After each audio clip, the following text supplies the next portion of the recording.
Max Gorlin, Melbourne Football Club. You're listening to the Coaches Panel. This is Nat Fyfe from the Fremantle Footy Club. Trent Cotchin from the Richmond Footy Club. Scott Pendlebury from the Collingwood Football Club. You're listening to the Coaches Panel. Patrick Cooch from the Carlton Footy Club. It's Rory Sloane here from the Adelaide Crows. This is Tom Mitchell from the Hawthorn Footy Club, and you're listening to the Coaches Panel. Hey friends, you got MJ from the Coaches Panel. Hope you're well. And gosh, I feel like we're about a third of the way through your fantasy footy season. It is crazy that we're here. But look, there is a lot to get through on this midweek trade and strategy episode. Of course, if you want to get our weekend wrap-up review podcast, our Patreons get that. All the links for that, by the way, at coachespanel.tv. Joining me on this episode as we chat through some of the big issues and talking points of the round, I got Rids on. Hello, mate. How you doing? Hey, buddy. How you going? I'm good.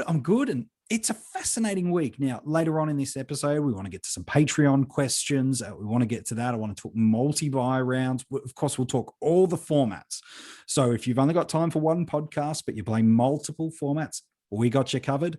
Or if you just listen to everybody's everything, we got you covered with that as well. But maybe, Rids, let's go to this interesting, unique week we find ourselves in. 8 weeks in, cows are fattening, red dots everywhere. And to be fair, there doesn't feel like this week there's an injured premium we've got to get rid of. So what should the trading priorities be for coaches this week? Maybe we'll take it format by format. So let's start at Dream Team. In Dream Team, what's your priorities this week, knowing we're just 3 weeks away from the first of 3 multi-buy rounds?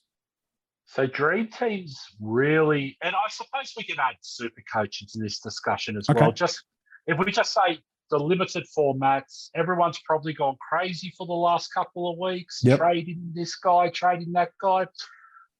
It just doesn't feel like there's a heap to do this week outside of grabbing 2 of those rookies that are appearing.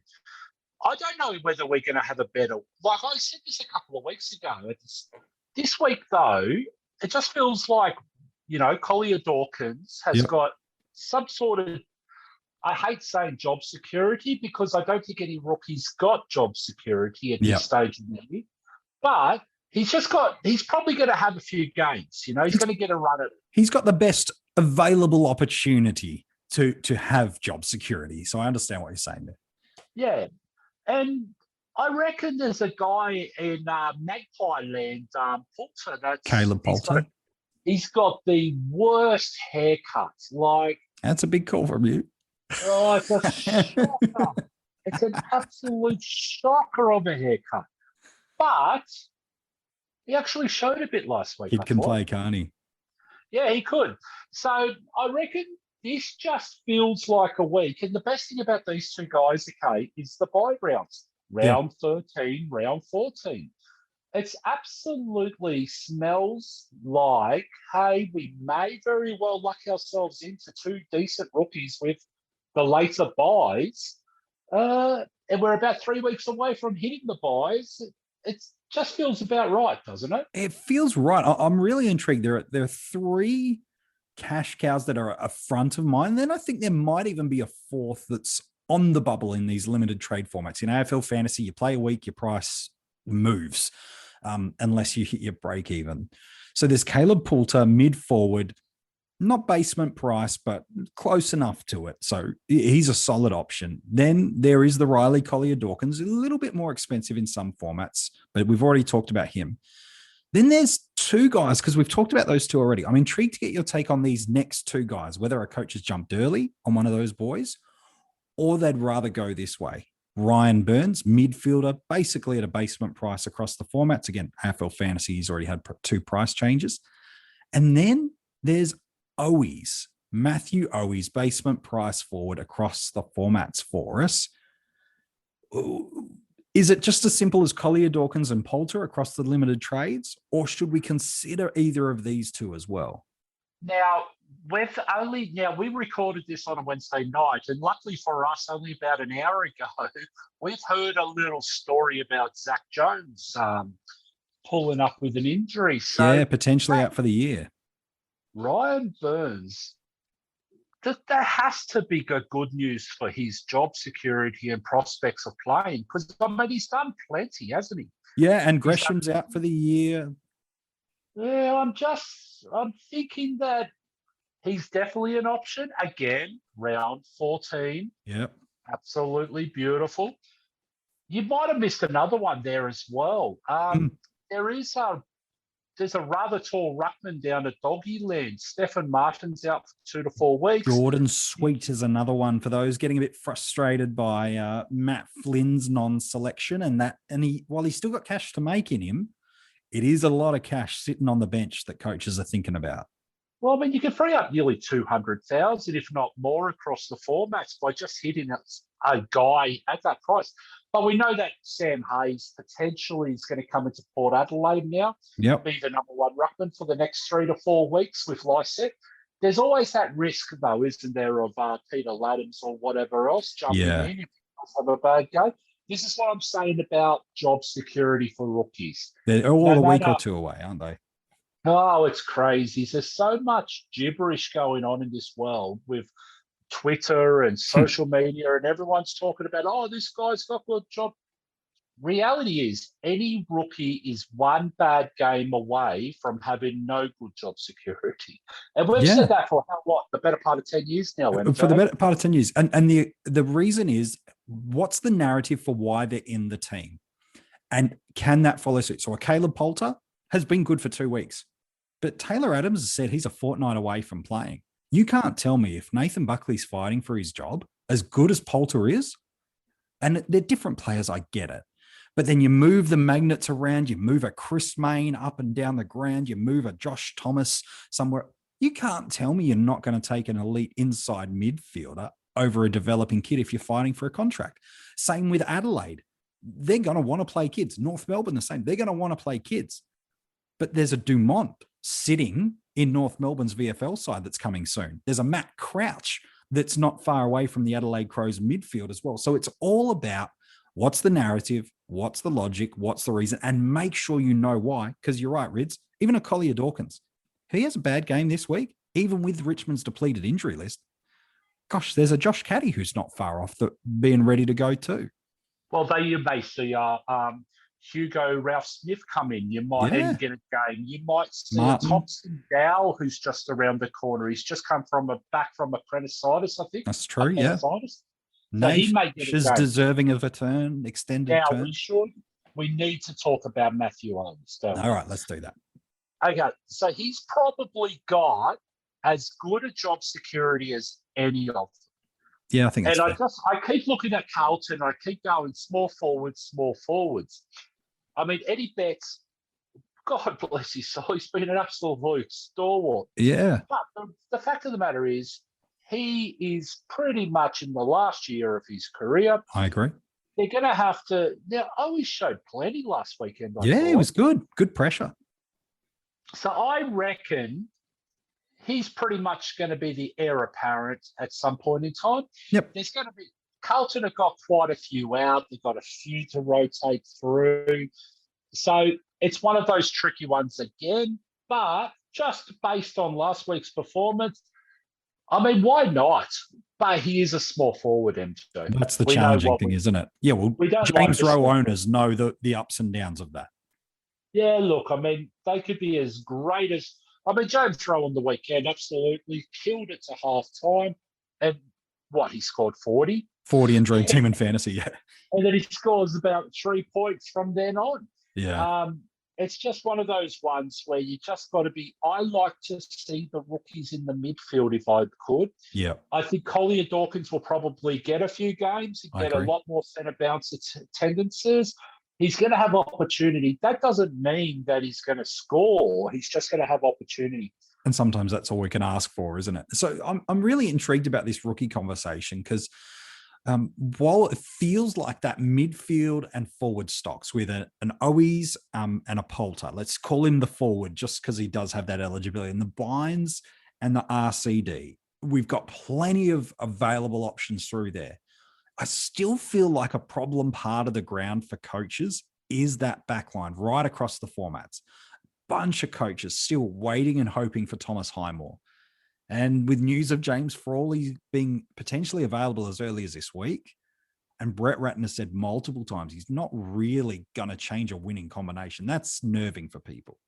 Jordan Clark, I don't think he's any closer to getting back into that side. People might have jumped early on a Lockie Jones and have now been stuck with him the past couple of weeks. And then probably the most unlucky ones recently was if you jumped on Nathan Murphy, who looked good up until he got concussed, and he'll miss this week.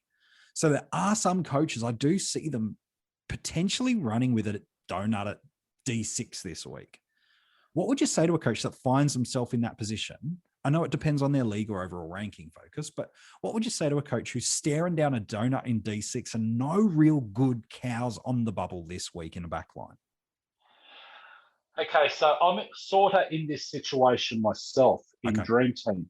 So I do have a little bit of cash for the kitty though. So I would think that you do not look at a double downgrade this week if you're going to eat a donut at D6. Okay. Now, that's if you're overall focused. If you're league focused, double downgrade might actually suit you better. Yeah, and it depends on your matchups. Yeah. Yeah, the thing is, if you're playing a guy in a league that you're 150 points better off, you're averaging a lot more than what they are, it might, what's a 40-point, 50-point rookie-flavored donut? Yeah, exactly. Especially if you could actually promote your team and set yourselves up to make those points back in the next 2 to 3 weeks. 100%. The big call, though, is if you're overall, you have to look at fixing that D6 problem. Right. So there's no guarantee that Jones, we know for a fact Jones won't play back for 4 weeks. Yeah, another 2 to 3 4 weeks. Well, there's the buy, so he's an after the buy option. Yeah, and even then, he's probably going to need 1 or 2 in the SANFL, and we're talking 4 to 6 weeks. Yep. Then we're not going to see Highmore. I mean, he's killing it in the VFL, but there's no space for him. They got Frawley for a reason. And I mean, they're not dropping Wilkie. They're not dropping Dougal Howard. Nope. So I just don't know how he fits into that team at this point. I agree. He needs an injury, yeah? Yeah, I agree.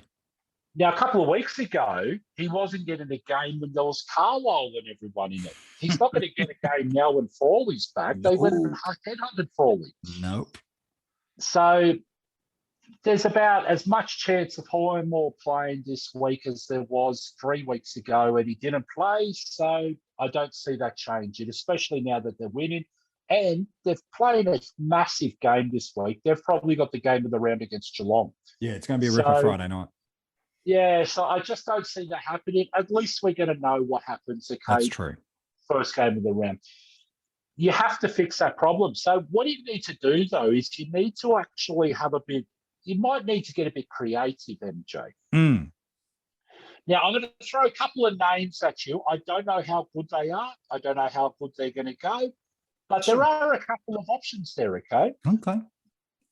Michael Hartley. He's 320,000 in Dream Team. He's taking the kick-ins. He is. I don't know whether his job security is through the roof, but why wouldn't he get a crack at it? And they play North Melbourne this week. That's helpful. Round 12 bye is an issue. That is. Okay. But sometimes you just need to suck it up. Why not? We might get someone, maybe you're lucky enough to try and get into a James Harms. Yeah, round 14 by nice mid-price option. By, I think his break-even in across the formats is low teens, if not mid-teens. Yeah, AFL Fantasy a little bit more, but yeah, I think you're right. Across the formats, he's got 50 to 100K of money to be made in him. Yep. Now, if you can't do that, what you'd really want to do is turn a Tom Powell into a premium mid or a Warner into a premium forward and try and pick up those 40 or 50 points you're missing in the upgrade on the other line. Okay, so this is an interesting one because I think people might have heard what you said 5 minutes ago.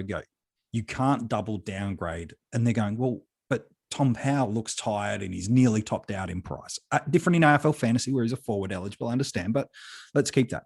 Errol Goulden owners, where he's topped out in price. James Rowe owners, he's basically topped out in price. And this D6 donut is staring them in the face. And now you're telling them, I can't double down, but I can't get a premium defender you're not advocating it has to be a premium defender or a stepping stone premium defender.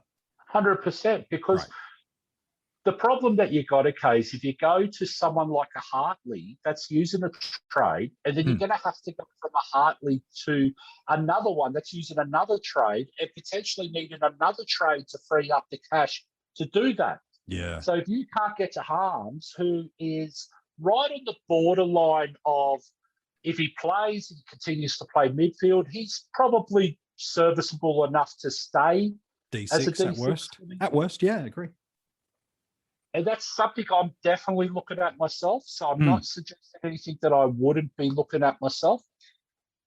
But so the thing is, you don't want to kill your team chasing something absolutely mad. In a 1 week fix, yeah. Guys coming in 3 weeks' time. Now, but there's the other guys as well. If you've got a Kozitzki sitting at D6 or whatever, or D7 if you had Murphy at D6 and he's going to be D6 this week, guess what? You've lucked in because he's playing North Melbourne this week. There's every chance he's going to have a good game. Yeah, it's true. So I think that if you've got a Kozitzki at D6 and everything else is pretty hunky-dory, every opportunity to go double downgrade. So it's really going to be team dependent this week, MJ. It really is. Now, I'm also just going to throw out, it doesn't have to be mid. It can be forward. You might have a guy like, let's just say, James Rowe in the forward line. Now, if you've only got 250,000 or whatever, 300,000 sitting there, okay, and you're not comfortable with that Harms, you can easily turn a James Rowe into a Dusty Martin this week. No problems. And so, I mean, that's absolutely a keeper for the season. Let's just say I would think that Martin's going to outscore Rowe potentially by anywhere from 20, 30 points through to, well, it could be 100 points. It could be, especially if he's playing mid this week, which I think he needs to. Yeah. So, I mean, that's what I'm saying about getting creative and to try and make those points up on another line without actually killing your team. I think it's an important thing, isn't it? Sometimes we see this donut, and it brings me to this idea around the multi-buy rounds and cash cows. Sometimes we see this donut and go, I've got to do whatever it takes to get rid of this zero score off the ground. Well, maybe you need to, but also you might be now narrowing your focus about avoiding a zero of a cow. Different if it's a premium, but if it's a cow flavored donut, they're the much more tasty and desirable ones to get, because you know what? You're right. If you were to all of a sudden take a Powell and a Goulden all the way up to a Josh Kelly or a Tom Mitchell or any other underpriced midfielder or a Dane Zorko or, like you said, a Dusty through the forward line, even a Jack Billings in AFL Fantasy, he's, as a forward, he's a ripping pick. Maybe not for this week's matchup, but certainly historically. That's a much better outcome than destroy your field, destroy your structure, destroy your buy rounds for the sake of trying to dodge maybe a 20, 30-point differential. And a lot of teams may very well have a James Rowe or Anthony Scott sitting at F6 anyway. Yeah. So you're getting an instant 50-point kick to your team this week if you go straight to Dusty, and that's only 250,000. Whereas if you're trying to go for Highmore to Harms, we're looking at 300,000. Yeah. So, and what are we talking there? We may get Harms may score 100K this week. Yeah, sure. But then you're going to have a D6 coming back next week in a Murphy or whatever else.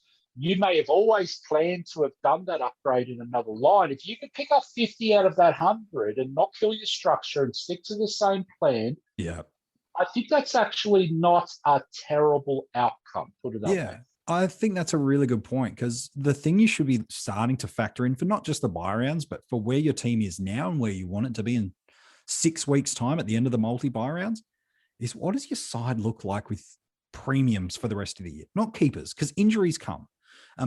But what does it look like for premiums on the field? It's the greatest mistake I see coaches make with not just donuts, but with that multi-buy rounds, is they go, I've got 19 people on the field. Great.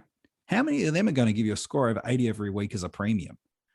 4. And that's half the problem, isn't it? That's it.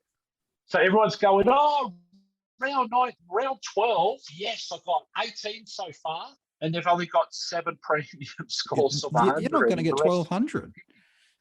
You know, and how many times have we said to people that through the bye rounds, just remove the rookies out of the picture, okay? Count your premiums. Just count your premiums and mid prices. Yep. Now, the mid prices could be as simple as, well, James Jordan right now or a Tom Powell right now is classed as a mid pricer, okay? I agree.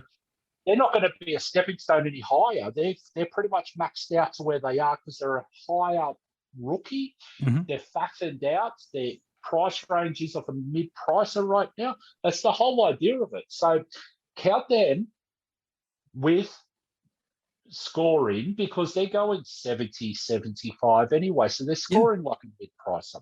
So if you got, let's just say round 12, okay, it's starting to look like round 12 is really difficult. For a lot of people, round it is. 12, yeah. So round 12, if you've got anywhere around 10 to 13 premiums and say 3 or 4 of those maxed out, and I'd count Warner in that, I'd probably count Bergman at this stage in that as well. Yeah. If you can count, say 16 out of your best 18 with those numbers, then you might be able to scrape a 3 decent rookie score, out of and I'm talking about, and everyone knows who I'm talking about.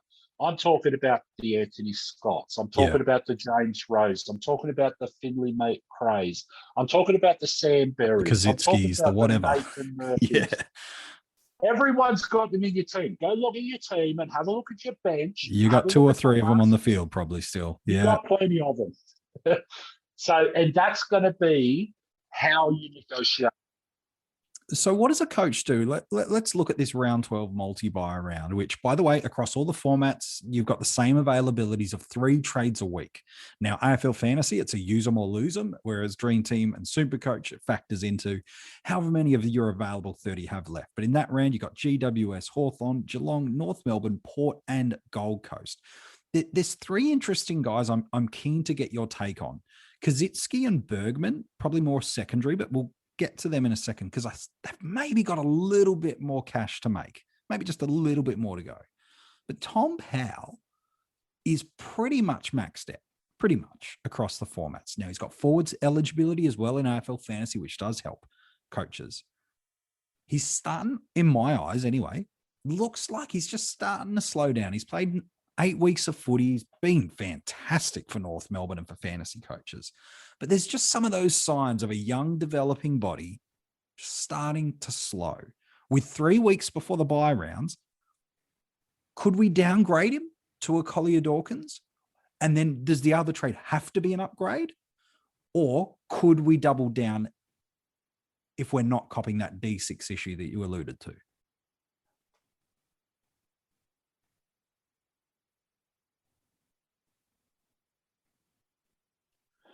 And that's why I'm saying this is a really intriguing round because we've got a lot of those rookies on the bubble and rookies available with the later bye rounds. Yeah. Powell's obviously got round 12. Yep, 3 games. So MJ, let's just say if you decide, let's think about this through this. Mm-hmm. You've got a couple of guys there, okay, that you can actually trade down. Let's go.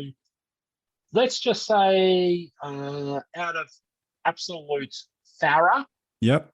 Okay, I know he's quite popular across the formats. Yes. If you could turn a Farah into an RCD, which is Collier Dawkins for those who don't know the alphabet. Yep. And if you go Powell into a Burns, you're freeing up, anywhere around, what are we talking, 350 plus 150? About $500,000, yeah. Guess what happens next week? You've got Dusty bottoming out. You've got Ridley bottoming out. You've got side bottom hitting a lower. You could actually even use a Petrarca's bottomed out then, yeah. And guess what happens to Bergman next week? You could turn him into Dusty for 110,000, 120,000 in Dream Team. Yeah. Across the formats, it's not very different, You could turn Kazitski after he plays North Melbourne into a Ridley. So that 500,000, you could be potentially looking at Bergman to Dusty and Kazitski to Ridley. And I think that's the interesting point, isn't it? Is this week that prepares for those that have seen what's coming. They know that. Whereas there are coaches going, oh, this is my week. I'm going to grab Tom Mitchell. That's fine. He's been excellent, especially last week, and relatively good across the remainder of the year. But are you missing the cows you need? Now, maybe you've jumped early on a Collier Dawkins, or you've jumped early on a Poulter, or you've already got a Burns, or whatever it is. You've jumped early on these guys in the limited trades where their prices haven't moved yet. And so that's a different story. But is this a week to upgrade and miss these cows, or knowing what we're about to get in the next fortnight, not just in buys, but in undervalued or underpriced premiums based on injuries, suspensions, or a combination of things? Yeah, and just think about that as well. Do you want a Burns or a Collier Dawkins on the field when they're getting their 60s? Or would you like to have a Rowe on the field who plays a good game for a 40? That's, and I mean, I'm being a bit cheeky because it's facetious, but it's proven a point. Yeah, but it's got to be the combination, doesn't it? Yeah, it does. It and has who to do be the you have combination. more confidence in with the scoring potential on the field? Now, the other thing I just want to mention here as well for the buy rounds, that people need to be a little bit careful. If I know Aaron Hall is an absolute, I don't know, he's a scoring machine. He is the flavor of the week, mate. No doubt about it. Oh, the flavour of the last 2 weeks. Like, I know in AFL Fantasy that Jack Zeeble was the flavour 2-3 weeks ago. Yeah, now it's Aaron. Yeah. If you're going Hall this week, be careful because, yes, he's got a perfect draw, but you're now only going to get 3 of his scores. Now, if you go and get someone else who's still got a decent draw, you get 4 of their scores. Now, whoever it is, let's just say if you go out and get Nick Hind, or if you go out and get whoever it is, it doesn't matter the name, not Lockie Whitfield, but let's say Josh Kelly. Oh, sure. No, not Josh Kelly because he's round 12 as well. But who am I thinking of? Dusty, okay? Let's say Dusty, who plays GWS, Essendon, and Adelaide in the 4 games before his bye. Yep. So I'd say that's reasonably favourable. He goes okay against Brisbane. Yep. So let's just say he averages 90 across those 4 games. Sure. That's 360 points, and I'm trying to be conservative. So 360, that means Aaron Hall has to average 120 across the 3 games because he has the first bye. He misses one of those games, And there's no reason, and people might say, oh, yeah, but Dusty has the... Guess what? You can go Dusty to Aaron Hall the week after the round 12. Yeah, that's and right. you actually get Aaron Hall scores. Yeah, correct. So you just have to be very, very careful. And you just got to make sure you don't break your team. I think that's a really good point. You said there was no big injuries this week, but there were a couple, weren't there? We got Shea Bolton. Yeah, that hurts. And we got a guy called Jaden Stevenson who's been very, very good. Yeah, fair shout. Okay, there were some injuries. What do you do with either of those guys? Like Bolton's 2 to 3 weeks. It feels like one of those limited trade injuries that we've had so many this year, especially through the forward line. Dunkley, Dangerfield, Butters. I know some Heaney owners that have gone through there. That's just naming a couple. I know some that have gone back and forward on others. In a 2 to 3 week, AFL Fantasy is different because if they're missing more than a week, it feels like in that format, you can much more easily move them on. But in the limited trades, is a 2 to 3 week injury worth holding for, especially with his latter buy? I think you have to trade him. Okay.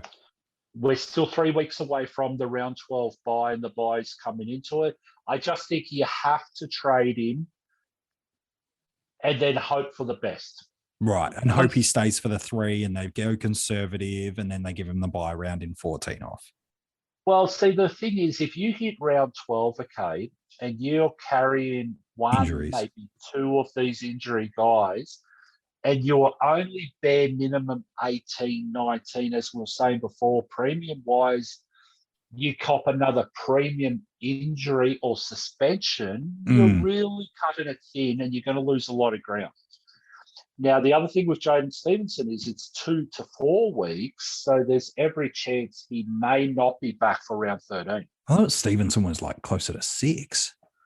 Well, maybe he is, but even if it's 2 to 4 weeks, there's that possibility he's not back for round 13, which is, you got to be careful, because you're already taking a hit in round 12. You don't want to take an extra hit in round 13. Well, that's it, isn't it? Sometimes if I said to you, you can trade in X premium, but they are going to play 4 of the next 5 available games, or Y premium, and they will play 5 of the next available 5 games, take the names out of it, you're taking the more games available. Now, I know injuries and suspensions happen, but available games, you're certainly going to give yourself the most opportunity to score points with the most available games.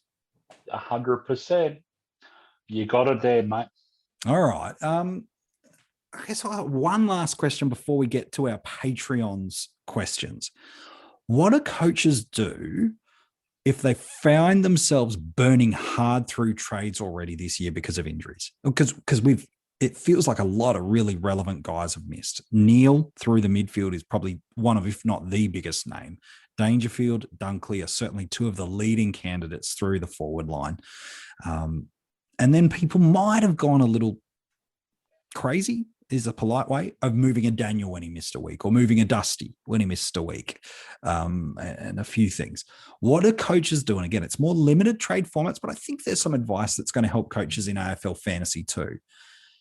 If you're now 8 weeks down and you've really only made 1 or 2 upgrade improvements to your side, and you're struggling now to see if you can get to a quote completed side in time, what's the advice you give coaches as they start to enter into the buys in just a couple of weeks? So this is the important thing, okay? So if your focus is overall and you keep sideways trading, you're not going to catch up. No. It's plain and simple. You're not catching up because there's teams ahead of you. And let's just say Dream Team, okay, because I'll use my team as an example. Sure, let's do that. That's at this point in time, but I won't go too deep. I'll just use it as a very vague, high-level example. I've only got 3 rookies on the field after this week. 3 in the forward and 2 in the mid, sorry. Yep. There's 5 altogether.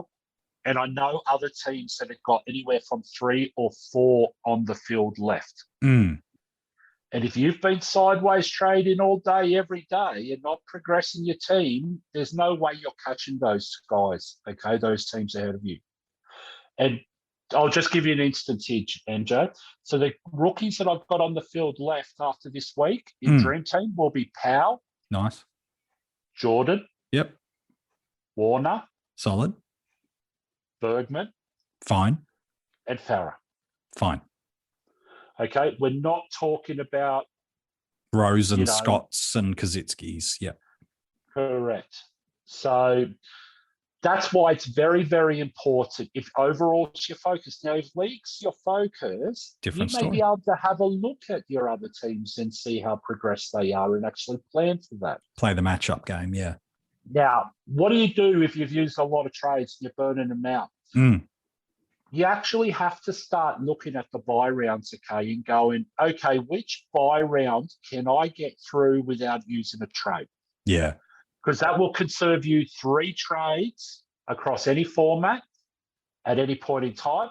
We've got a rolling lockout, so you should be trying to bank at least 1 trade for the buy round, okay? 1 per buy round. So 1 in round 12, 1 in round 13, 1 in round 14. So it's 3 trades. Now, if you enter round 12 and you've got 19, 20 playing already, guess what? You don't need to trade. Nope.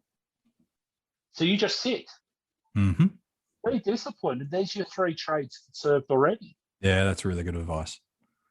Yeah, so it's very, very simple. Now, round 13, again, I say this loosely because I know it depends on teams and everything else. Yeah, sure. There's going to be a lot of Carlton and Richmond and Bulldogs and Essendon and whatever else.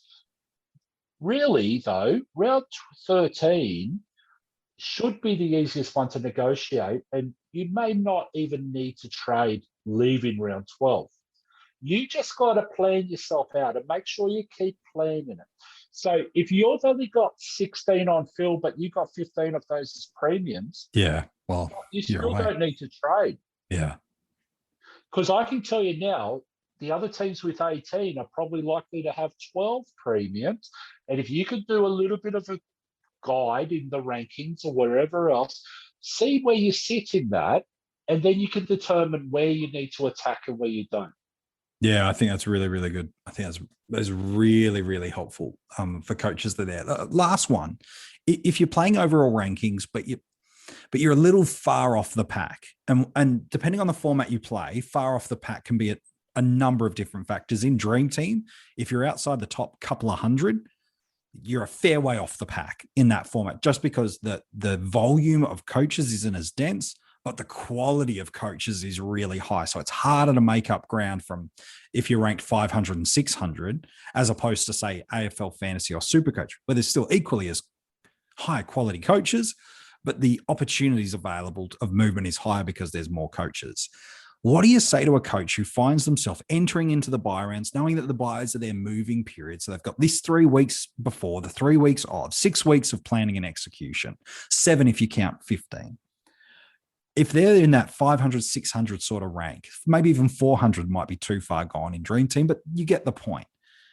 What should they be looking to do, knowing there are some very popular cheap options in Ridley, Dusty, and Sidey to come, but they're trying to make up ground but not burn through trades too hard to not be able to move? What does a coach do in that scenario? So I've been in this situation a few times across the formats. Okay, Yep. So just in Dream Team, though, I'll just give you a bit of a heads up. I don't think anyone outside the top 50 can win the comp at the moment. Not based on who I see up there. There's 450 points roughly between first and 50th. That's a lot. And it's only an approximate. I'm seeing some good coaches up there like Fish and Kane. Fish and Kane, else, yourself, all in the top couple, yep. Not so much me, but Get off. think about the Fish and the Canes, okay, of this world. I can tell you now, they're as strategic as anyone in that competition. I mean, we're talking about Fish who's won formats, you know. Yeah, that's right. We're talking about Kane who's pretty much he's there every year. His ways. Yeah. You know, every year. I mean, what did he say to us the other week, MJ? He said that he's finished top 100 in Dream Team for the last 7 years or something. Yeah, something stupid like that. Absolutely ridiculous. So you're not catching those guys as well as you go. So do you just have some fun and get creative, though? I think so. I think you make it a learning experience, get a bit of fun and get out the game in Dream Team. Now, it's the other two that I'd like to actually highlight here. Yep. I actually think that you need to sit and be a bit patient, get through the buys. If you're confident you've got a good buy structure and everything else, I think there's a lot of fake teams up high in the rankings, especially in AFL Fantasy, that will be found out massively through the buys. And by fake, you mean bad structure, bad planning, a lot of sideways moves, no cash generation. Is that the kind of things you mean? 100%, mate. And I reckon there's teams out there in the top 200 or 300 that have not got one player on the bench playing at the moment. Yeah, the red dot galore. I reckon it's Red Dot City. And so as soon as those buys hit, you can wave your top 100 ranking because she's blowing, mate. Yeah, she's blowing. You could even potentially hit 5 figures in the rankings in AFL Fantasy. Yeah, wow, okay. Because you could sideways till you go blue in the face. The top teams are going to be exiting those buys with like their worst player as let's just say DeGoey or Jessica Cameron or whoever it is on their field is their worst player, and you're going, well, I sideways my way through the buys and I still got Scott on the field, I've still got this guy on the field. Yeah, you're in a world of pain, and you've got no depth anyway on the bench, and you've got no cash generation to even So Even if you they've did. got no choice. Yeah, exactly, mate. So I had a look at Fisher's team the other day, and his bench. I mean, actually, no, we'll say Louis. Okay, Louis was talking to me the other day, and he's got Bergman sitting on the bench. It's that deep. It's in amazing. AFL fantasy. Yeah.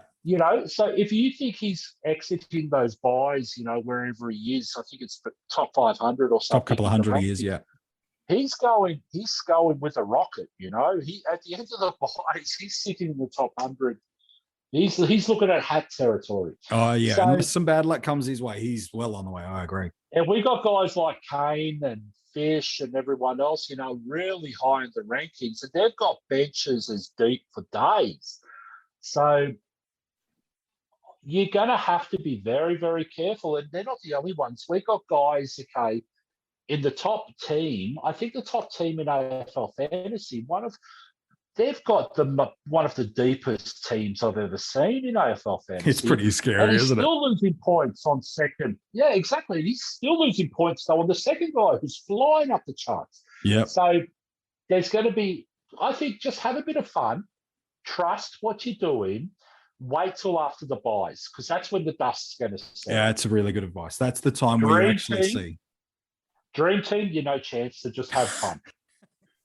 Because there's no chance you're making up 400 or 500 points on top quality coaches with trades dribbling away, Yeah, no, it makes it pretty hard. All right, there's some good advice there, and some, you're right, there's some panel members and some Patreon members having some very, very good years.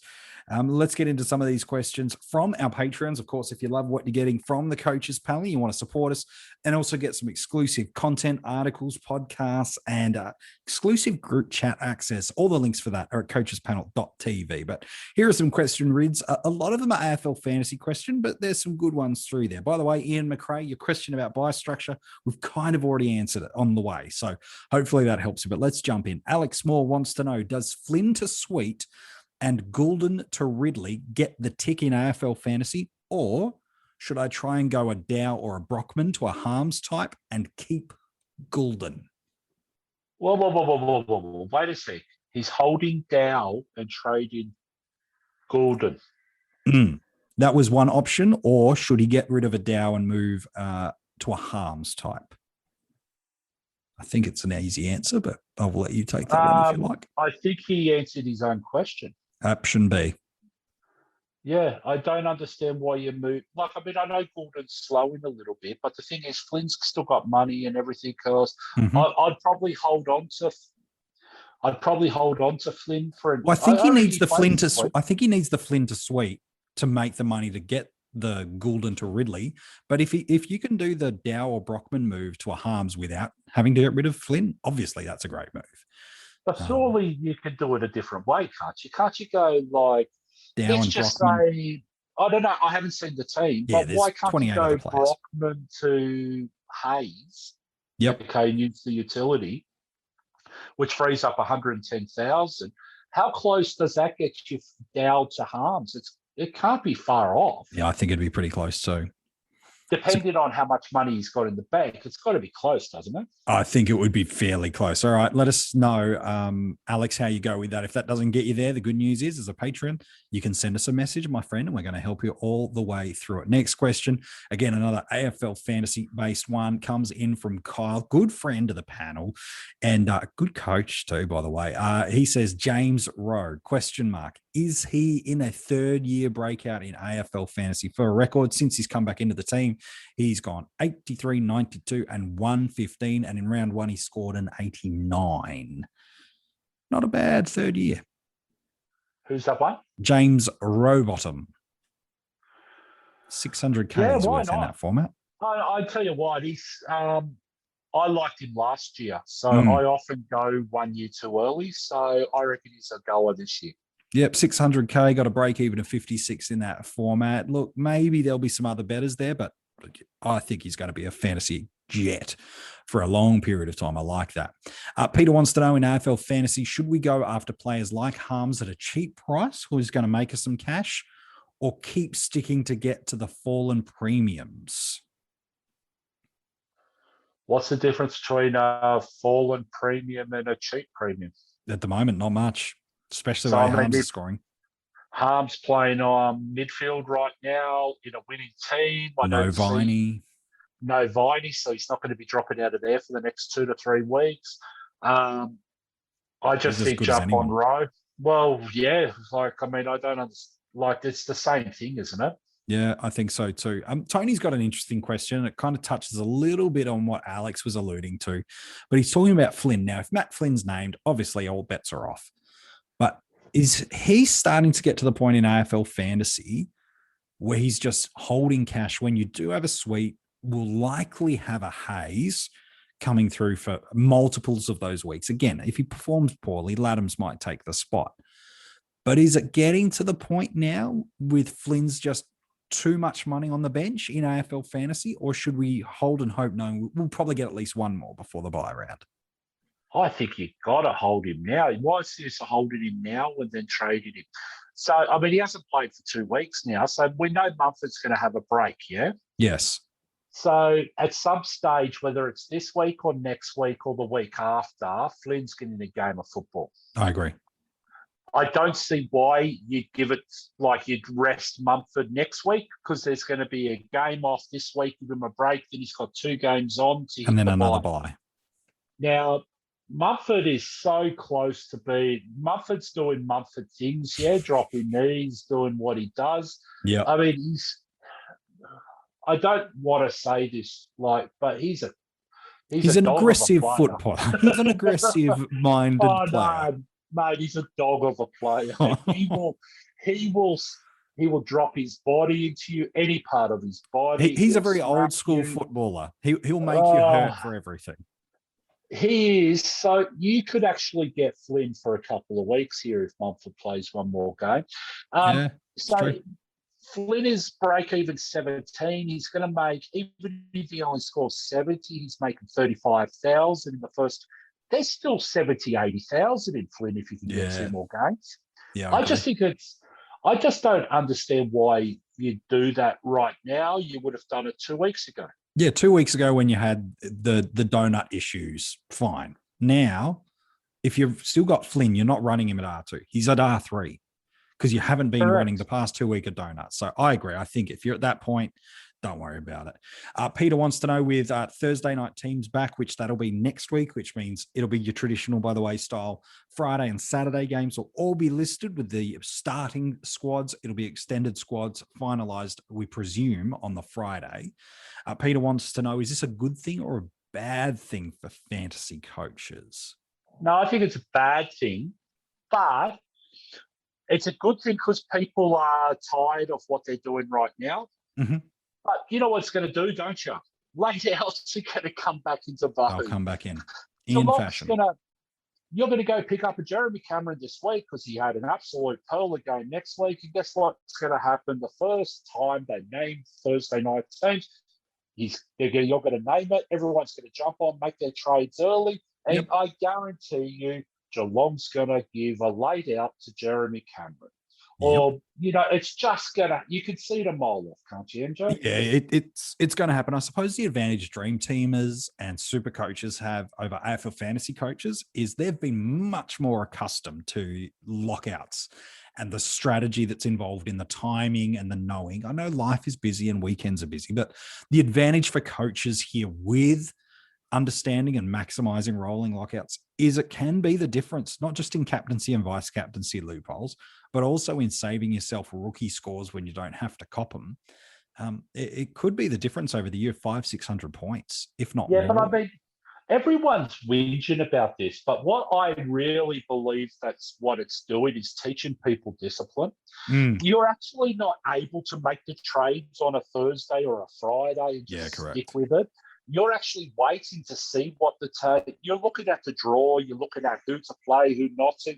You're looking at strategy. It's teaching you discipline to hold your trade until you need to make it in a rolling lockout. Correct. This has actually been a real good learning curve for everyone. And I know people are whinging and carrying on like pork chops, but the problem is, people are carrying on like idiots going, I don't want to keep living on the phone and everything else. guess what? When it was a Thursday night, they were still on the phone tweeting and doing everything anyway.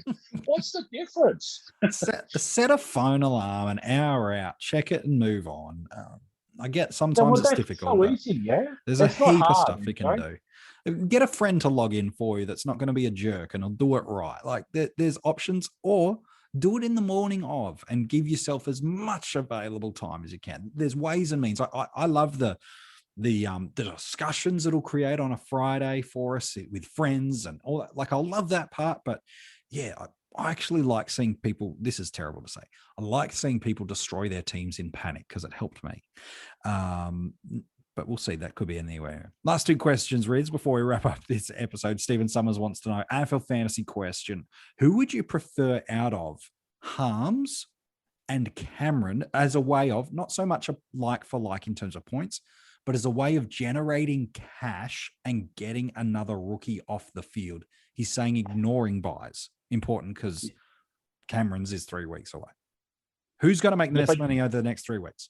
But I don't think you can ignore the buy, because the thing is, Harms gets an extra game. He does. So there's more cash in Harms then, isn't there? Based off available games, yes. So if you're looking at it a 4-week window and you've got 3 weeks to a buy, then the guy playing 4 games is going to make more cash or more opportunity to make cash than the guy playing 3. Having said that, though, I like both of them in AFL fantasy. And if you've got a Stevenson, I think a Stevenson to a Jeremy Cameron makes a hell of a lot of sense, because it's already round 12 to round 12 anyway. Yeah, it's a simple move. And look, if you look at who Geelong play over the next couple of weeks, St Kilda, okay, James Frawley might come in, but to be honest, they're not going to put Chip on him. Surely he'd just run him off his legs. The week after, Gold Coast. The week after that, Collingwood. That'd be an interesting matchup, because I think he might get Darcy Moore. But that's a relatively interesting one. He's priced in AFL fantasy at 487,000 with a break even of 43. Then if you want to go back and look at James Harms, he's priced at 515,000 in that format. Defensive eligible, maybe pick up midfielder status by round 12. Who knows? But they've got an interesting next kind of 5 weeks. Carlton, Adelaide, Bulldogs, Brisbane, Collingwood. The next 2 weeks especially feel fairly enticing. Carlton outside of Walsh don't seem to be firing a shot through the midfield, and Adelaide can't win a stoppage unless it's a Rory getting it. Yeah, but it's also James Harms. So I actually really think he's a solid, viable option this week. But if you turned around to me next week and said, geez, Harms had a shocker and scored 50, I'd say, well, there's no surprise. It's James Harms. Harms is just as likely to score 100 as he is to score a 50. So you just got to take that roller coaster if you're going to go that I think way. SuperCoaches know that exactly right. He's played 2 games this year, and these are his 2 scores. In round 1, what did he score? 64. In round 8, 132. That's the variation you're going to get with James. You're just going to be on a roller coaster. So if you love roller coasters as a kid and you're now an adult and you still love roller coasters, James Harms is for you. Absolutely. All right. Last question. Again, a lot of AFL fantasy related questions, because like we said, in SuperCoach, feels like a nice get yourself settled, get yourself some cash with these cash cows, and get ready to attack next week with some real valued options. Here's a combination of players in AFL fantasy wants your take on. Kelly, I'm going for Josh, because I don't think you're trading in Jake. Could be Tim, but I'm going to presume Josh. So Saw, I'm sorry if I got it wrong. Kelly and Daniel, or Suitcase, McCluggage, and Harms. Which of those scoring combinations do you like the most? So Kelly's got a round 12 bye, assuming it's Josh, not Tim. Daniel has a round 13 bye. McCluggage, round 13 bye. Harms, round 14 bye. Is it as simple as follow the buys and make the trade? No, I like yes, it's going to fall that way, because I like McCluggage and Harms in those scenarios. I just think Harms is very comparable to scoring output than as what Caleb Daniel is in AFL Fantasy and DreamTeam. Yep. So, and you're saving money on it. So I just think he makes a lot of sense. McCluggage is having a breakout season. If he's not all Australian this year, as a winner, my goodness. I don't know. I'll go have a sex change. Okay. Seriously. Like, if he's not the number one winger in the game, and I know he's been pushing into midfield with no Neil and everything else, Sure. like, seriously, there's no one else even close, is there? No, not on the pure wing. Langdon's probably got the other wing maybe sewn up. No, just say no. Okay. Like, McCluggage is miles ahead. Like, so I actually, Fish and I were laughing about this a couple of weeks ago. We both started him last year across the Another formats. year So I reckon early. we went 1 year early. Him and Guess who Rowbottom. started last year? Isaac Cumming last year as well. Yeah. And I reckon we went a year early. Yeah, no, all three of those blokes have been excellent for coaches this year. And speaking of excellent, mate, that is exactly what you've been on this episode. Rids, appreciate your work as we've helped out our Patreons, our podcast listeners, and just people in random tuning in. So thank you, man. That's easy, mate. Just call me anytime for a rant and a ramble. Well, mate, all I need to do is just bring a certain Caleb Poulter through and his haircut, and away you go, my friend. We can get you on a rant. If you want to go check out other articles that we've been dropping right throughout the week, all the links are at coachespanel.tv. If you're loving these podcasts, make sure you subscribe, leave a nice little rating and review. It helps others find and discover what you know about the Coaches Panel. And there's other ways to support us too. You can jump on board as a Patreon. The links for that are at coachespanel.tv. Good luck this week. We're getting close to those buy rounds. We hope everything goes your way. Rookie roulette is winning for you. Your captain kills it, and everything just happens to go nicely. But if it doesn't, that's okay. There's still another week to get you there. Until we chat to you next week, have a good week. And from all of us here at the Coaches Panel, good luck. We'll chat to you soon. Give it all, now give it true, give it up.